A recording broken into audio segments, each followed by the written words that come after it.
I just want to make a few reflections before I invite Dr. Bolter to speak to us. So a man comes home from church. You've heard this. His wife asks him, well, what did the preacher talk about today? Man not given to lots of words says, sin.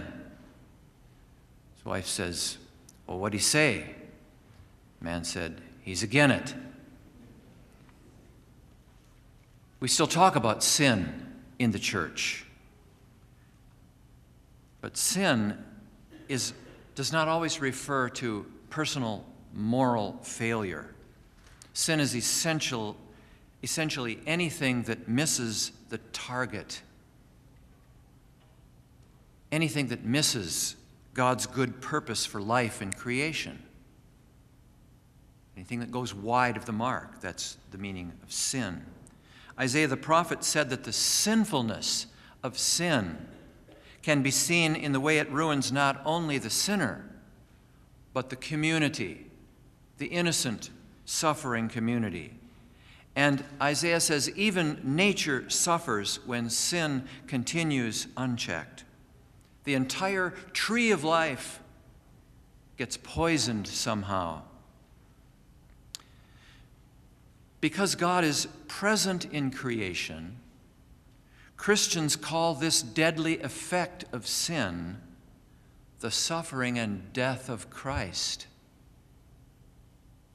Wisconsin's Aldo Leopold said, we abuse creation because we regard it as a commodity that belongs to us. But if we see creation as a community to which we belong, we may begin to use it with love and respect. There is good news. The good news is that when sinners return to love and respect, the tree of life has miraculous power to regenerate itself. Christians call this the resurrection of Christ. Paul the Apostle tells us that creation itself waits with eager longing for the doers of God's will, the children of God, to arrive, so that the whole community of life can live again. When Christians celebrate the very presence of the Holy God in bread, in wine, in soil and water and air, that's a hopeful sign for this world. Sin, it's a little word with a big meaning. It's rarely a problem when we speak of it in general terms. Everybody agrees that we're sinful. It's when we get particular that the trouble starts. And it's the particular ways we actually miss the mark that ruin community life. And so we're honored to welcome now Dr. Jim Bolter to speak to us and to help us understand what is at stake in our time for the community of life that supports us all as we try to at least wrestle ourselves back to love and respect for God's good creation. Dr. Jim Bolter, welcome. It's so good to have you here. Welcome.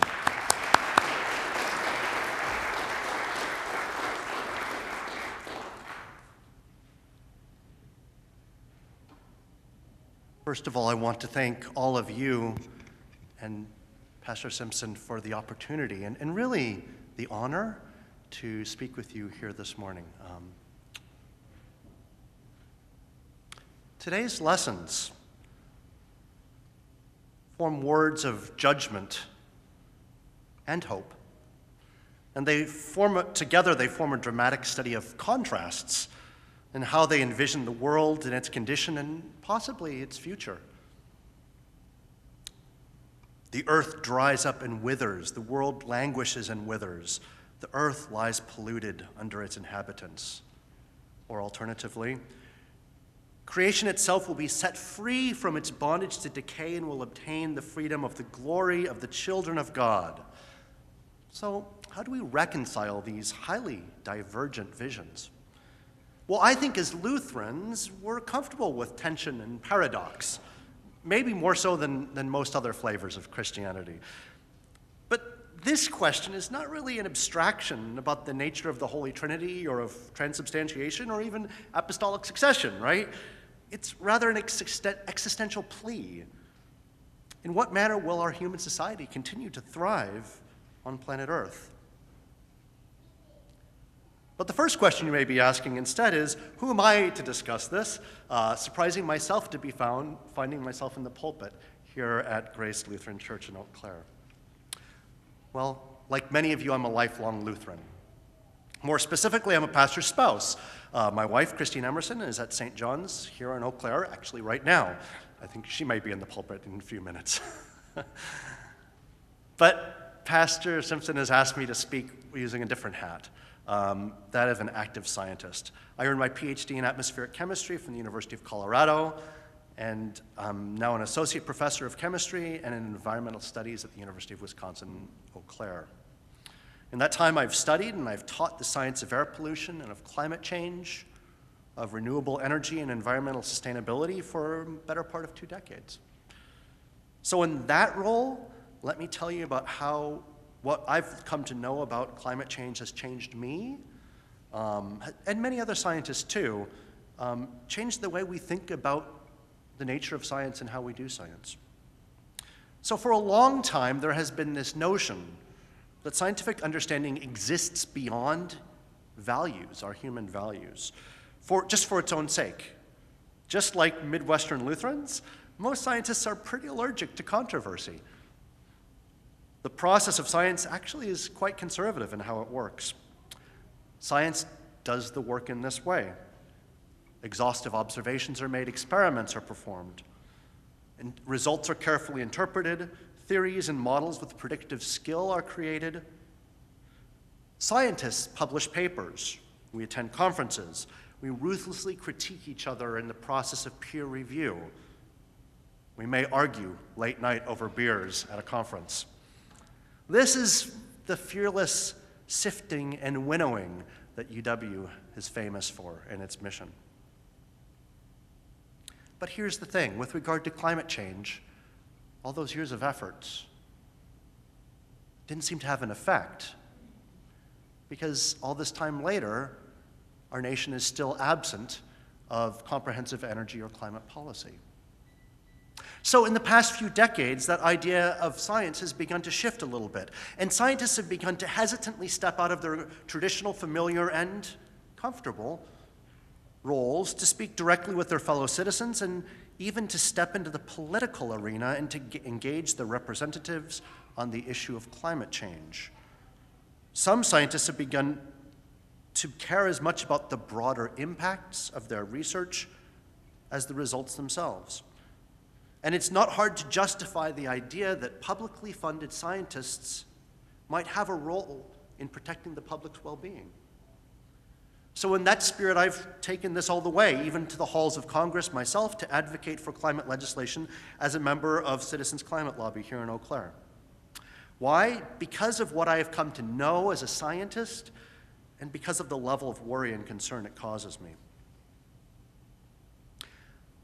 A widely respected and distinguished planetary and climate scientist who has taken on the role of advocate is Dr. James Hansen. Maybe some of you have heard of him.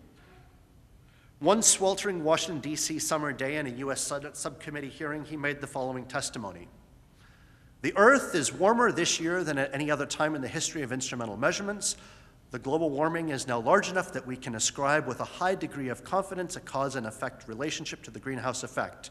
And our computer climate simulations indicate that the greenhouse effect is already large enough to begin to affect the probability of extreme events such as summer heat waves. Now, while none of what he said may surprise any of you, it's important to note that what he said was said 28 years ago. Since then, Dr. Hansen's predictions have proved to be largely true, although at the time they were based on far less detailed understanding of the climate system and used computer models that are now rudimentary by today's standards. In other words, our current ability to make quantitative predictions of future climate conditions are now far more precise, certain, and increasingly dire. Likewise, these improved predictions have been supported by a litany of new observations with unrelenting global decadal warming, ocean acidification, sea level rise, changing growing seasons and zones, shifting animal migration dates, increasing incidences of extreme weather events such as heat waves, intensified storms and precipitation events, droughts, wildfires, and floods, with loss of life and of property. However, while that was 28 years ago, the scientific basis of climate change is much, much older than that. You see, building on a series of discoveries throughout the 19th century, a brilliant Swede, and probably a Lutheran, by the name of Svante Arrhenius, was the first to put this all together in a paper in 1896. In this first ever mathematical climate model, on paper, by the way, he estimated the temperature increase that would result from a doubling of atmospheric CO2. And while his estimate was on the upper end of current climate sensitivities, he was certainly in the ballpark. So when I tell you that the scientific understanding that links human activities to increases in greenhouse gas concentrations, to increasing global temperatures is well established, well, ironclad even, I trust you'll agree with the 95 to 98% of active climate scientists who also accept this consensus view. So then the only two questions that remain are, one, does the predicted warming represent a significant danger to humankind and the planet? And two, what, if anything, will we do about it? The first question is scientific, certainly, and relies on exhaustive observation as well as careful modeling. But you know, it reflects our values. What are we prepared to lose? Where do we draw the line? How deeply are we prepared to bury our heads in the sand? A recent article in Esquire magazine profiled a scientist I went to Greenland with in grad school, who is now a well-known Greenland glaciologist. It had an alarming title, "When the End of Human Civilization is Your Day Job." I say that anecdotally to indicate that, you know, those scientists who study climate change are worried. And so let me tell you a few things that worry me. Now, some may ask, and it's a good question, what difference does a degree or 2 degrees make? For example, 2015 was the hottest year on record, and it was 0.9 degrees Celsius, or about 2 degrees Fahrenheit, warmer than the average of the last century. In fact, except for 1998, all of the hottest years on record have occurred since 2000. The international goal, of course, from the Paris Agreement is to remain well below 2 degrees Celsius with an aspirational goal of 1.5 degrees. So I ask you, if we were to drop our wintertime thermostats by 2 degrees, a good idea, by the way, would we even notice? Well, here's the thing. It's probably not the best analogy. A much better one, as simple as it sounds, is that of a fever. In fact, I have to tell you that as I was writing this, I was suffering from a high fever with my internal temperature reaching about 4 to 5 degrees Fahrenheit, about 2 degrees Celsius, above its normal position. I'm just getting over that now. And I don't need to tell you how it felt, because you've all been there. So this warmer climate, or what we refer to as global warming, clearly will result in more extremely hot days with increases in premature deaths for those without air conditioning, mostly among the elderly or economically disadvantaged, particularly in cities. For example, during a particularly brutal heat wave in Europe, some of you may remember this in 2003, estimates reached almost 15,000 premature deaths in France alone that summer, actually that month of July. Last summer in the Middle East, Baghdad reached 51 Celsius, or 124 degrees Fahrenheit. In that same week, a coastal region of Iran had not only high temperatures of 115 Fahrenheit, but extremely high humidities from offshore flow. Coupled together, that resulted in an effective temperature of 163 degrees Fahrenheit, possibly the highest temperature ever recorded. With higher urban air temperatures comes worsening air quality. More ozone-containing smog that worsens asthma and other lung diseases contributes to hospital admissions and premature deaths. especially for those vulnerable populations, the very young, the elderly, and those with compromised respiratory systems. A report by the World Health Organization estimates that a third of all premature deaths in Asia are linked to poor air quality in that developing region. It also affects winters. While that's a tempting prospect, perhaps this weekend, yes. Here in Wisconsin, more winter rain events lead to more ice on roads and sidewalks. And you may have heard of several deaths already on the eastern seaboard due to some ice storms there. But it also constitutes a genuine threat to northern Wisconsin and Wisconsin sportsmen's tourism industry, and even impacts forestry as the ground is frozen for less of the wintertime. Warmer winters also fail to kill off invasive insect pests as they move northward, particularly the corn earworm, the emerald ash borer, and we're seeing the effects of that in our city right now, certain species of mosquito carrying the West Nile virus, and notably the deer tick, which carries Lyme and other increasingly common and debilitating illnesses. As temperatures warm, biomes shift. That's a fancy way of stating that the optimal temperature for species, from insects to plants to birds and mammals, move as the climate changes. Gardeners here may know that our growing zone has already been changed to incorporate more drought-resistant and heat-resistant plants. But clearly this has far greater implications for farmers and agriculture. In fact, with increased temperatures, productivity of the planet's major grain crops decreases by tens of percent with multiple degree Fahrenheit increases. And other regional limited crops such as coffee and cocoa are threatened because they don't have nowhere to go. Yes, that is your morning mocha. For you fishermen and women, some of Wisconsin's most desired cold water species, especially the brook trout, simply won't survive the increase in temperatures of surface waters. Others, such as brown trout, may lose a third of their range or substantially more in warmer scenarios. But much more worrying are the predictions for what this could mean to birds. The Audubon Society recently released a report indicating that as many as half of North America's bird species could be threatened by climate change within the century. In many cases, because their crucial habitats may not be able to make this shift northward. As shocking as that sounds, it's actually not inconsistent with the accelerating rate of species extinction, which is currently about 100 times the normal rate, which constitutes the 6th great extinction in Earth's history. This is particularly worrisome in our oceans. In conjunction with CO2-induced ocean acidification, 2016 was particularly hard on coral reefs, largely because of the large El Nino. These coral reefs are hotspots of marine biodiversity and a source of major regional economic resources. It's estimated that up to 67% of shallow water corals in the northern part of the Great Barrier Reef died over the past summer. And this was the 4th major bleaching event of the past 20 years. But that's just temperature. The reason that scientists refer to this effect as climate change rather than global warming is because of the other aspects. All of this extra heat energy in the atmosphere increases evaporation rates and also the amount of water vapor in the atmosphere, which causes extreme rain events and even snow events. Remember Snowmageddon from the eastern seaboard some years ago? Also flooding, stronger hurricanes in the Gulf of Mexico, but also severe droughts and declining lake levels. Who amongst you has noticed some of these trends? And consider for a moment the economic impacts of this.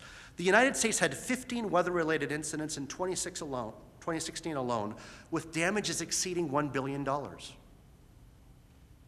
Add to that the impacts on agricultural activity and food prices from long-term California droughts.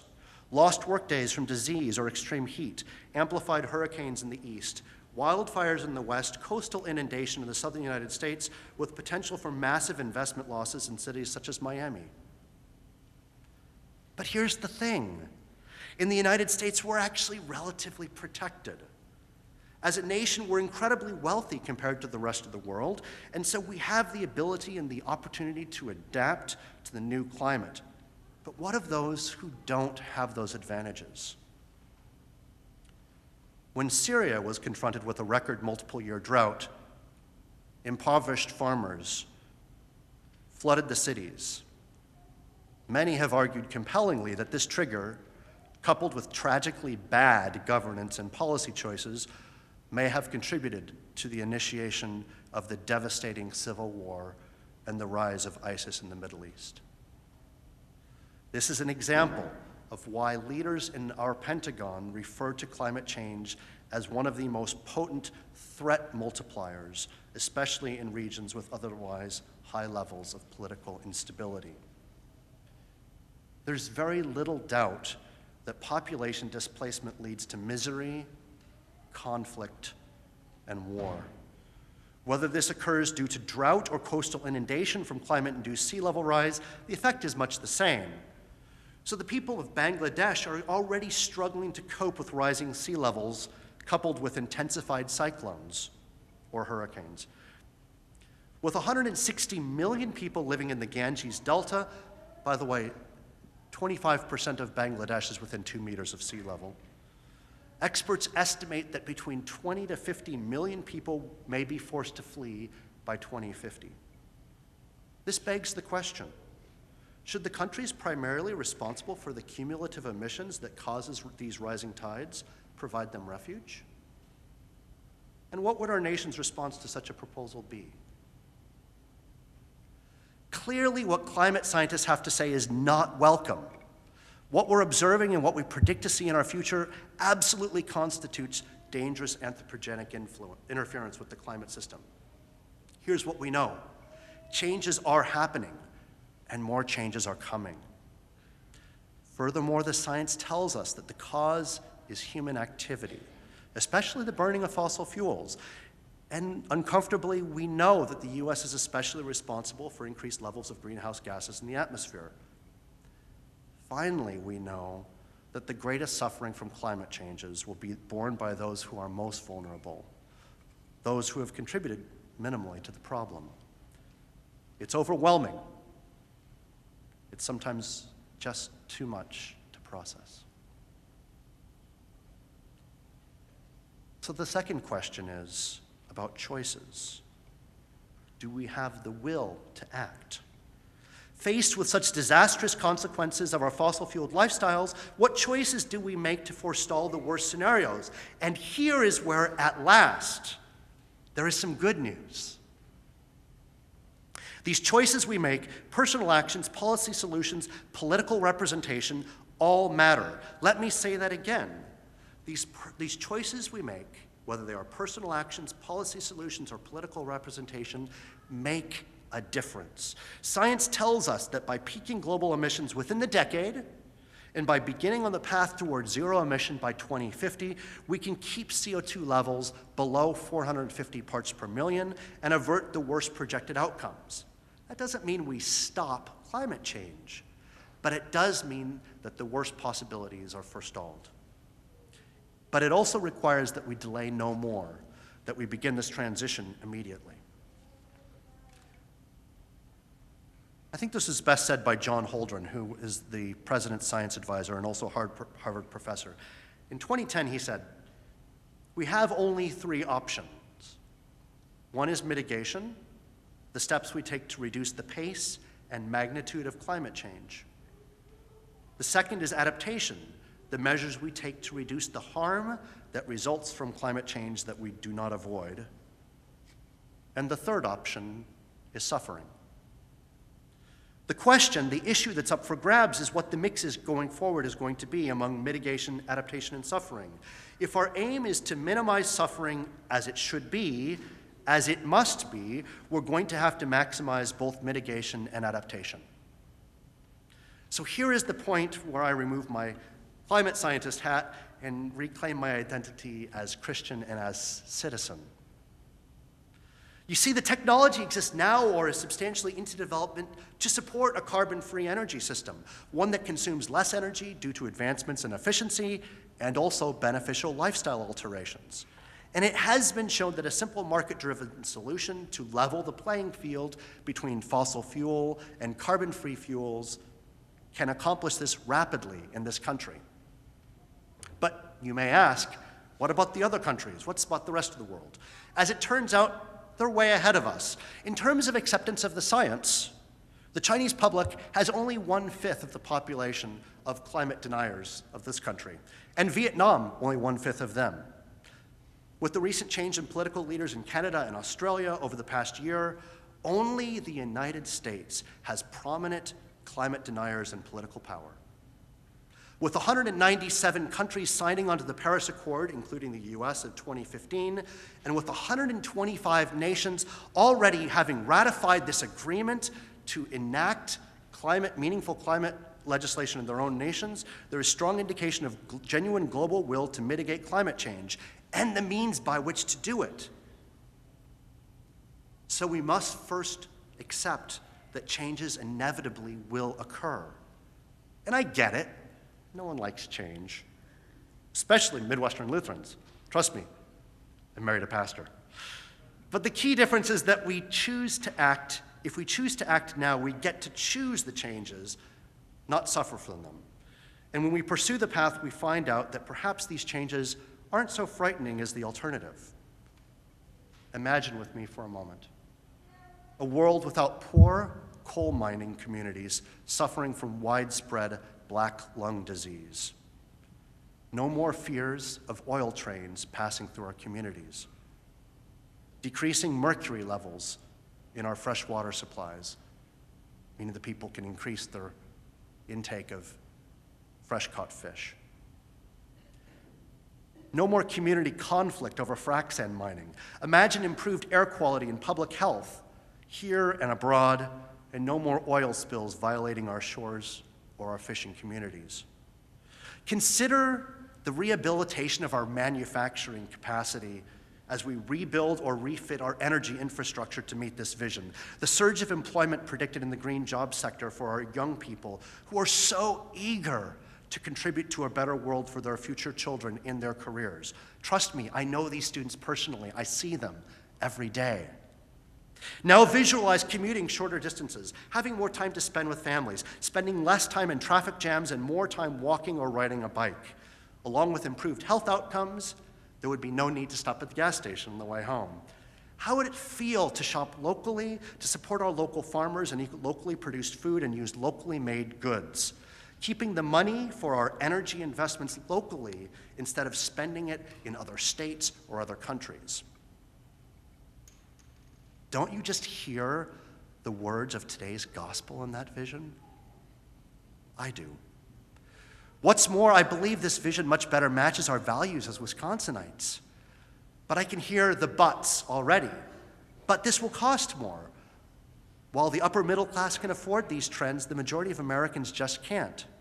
And there's truth to that concern. But it's also incomplete. One reason is because the economy of our domestic energy system is finely tuned to benefit the fossil fuels that built our economy. Makes sense? But there are simple, effective ways to level this playing field so that the poor are protected through the transition. And it's worth bearing in mind that mitigation expenses incurred now, which may be substantial, are nothing compared to the adaptation costs of waiting to act. Further, it's worth stating that the people in the developed world, us, must first change our attitudes, our economies, and even our lifestyles and expectations to take on the challenge of minimizing climate change. Because the others, those in the developing world and those not yet born, have little to nothing to contribute. They are not in a position to mitigate climate change unless it is through us denying them the opportunities that we have benefited from. Environmental activist, poet, essayist, and farmer Wendell Berry is sometimes cited as the most likely source for the poignant truism. The world is not inherited from our ancestors, but rather borrowed from our descendants. Similarly, and perhaps more profoundly, is the concept originating in the great law of the Iroquois nation. In every deliberation, we must consider the impact on the seventh generation. It is our children and our grandchildren who will either suffer from our failures or celebrate our successes. which oddly brought to mind last night Lincoln's address to the Congress of 1862, close to the end of the Civil War. I'll excerpt a bit here. It is not, can any of us imagine better, but can we all do better? The dogmas of the quiet past are inadequate to the stormy present. The occasion is piled high with difficulty, and we must rise with the occasion. As our case is new, so we must think anew and act anew. The fiery trial through which we pass will light us down in honor or dishonor to the latest generation. I speak to you now not to cause your level of concern to increase. Worry and fear are disempowering and counterproductive. Rather, as Lutherans, we hold to grace and the good news of the gospel, but we also know that faith is made manifest in our work together as the body of Christ. Instead, I hope this morning you will find hope for a more beautiful future and that your hope will find its fruition in action. So finally, I'll close with a quote from our Bishop Elizabeth Eaton. This is excerpted from a letter she wrote in support of Pope Francis's profound encyclical, Laudato Si'. She writes, "An accounting of climate change also must include repentance for our own participation as individual consumers and investors in economies that make intensive and insistent demands for energy. We serve in concert with God's creative and renewing power, understanding that we have the resources and responsibility to act together for the common good, especially for those who are most vulnerable to the effects of climate change. The present moment is a critical one, filled with both challenge and opportunity to act as individuals, citizens, leaders, and communities of faith in solidarity with God's good creation and in hope for our shared future."